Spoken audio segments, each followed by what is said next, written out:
Welcome back to part two of the Alfred Wright story. When I left you guys, I was telling you about several red flags that came up during the investigation of trying to just find him. Sheriff Maddox, who was in charge of the search for Alfred, did not search his truck at all. And despite finding Alfred's clothes in a pasture and on this barbed wire fence, said that there was no foul play involved and ultimately just called off the search. Now, his family were very upset, obviously. So they felt like they were not receiving the same treatment that their white counterparts would if they had a loved one that was missing. So they decided to take up the search on their own. So on the 18th day that Alfred was missing, they got family and friends together from Jasper and went up to search for Alfred themselves.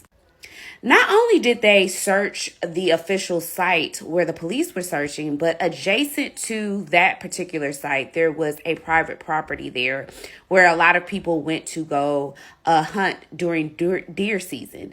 And they asked the owner, could they search his property along with the woods that were behind his property as well. And the private property owner said, sure.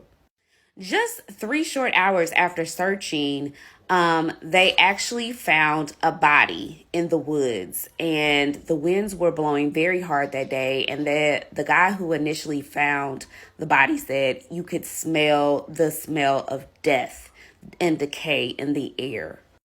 In the thick of the woods and the brush and the thorns, the volunteer actually found a body in a ditch, face down, stripped down to their underwear, and they had on shoes and 1 sock.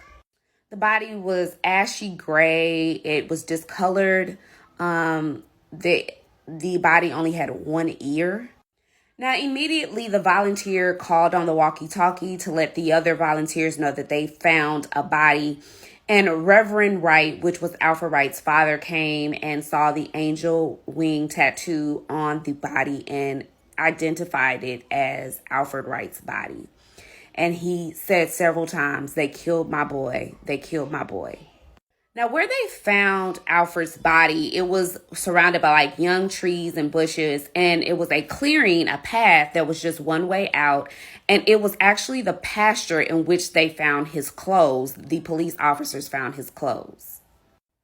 At this point, Reverend Wright knew that someone killed his son, and he felt like the police were not trying to help him figure out who.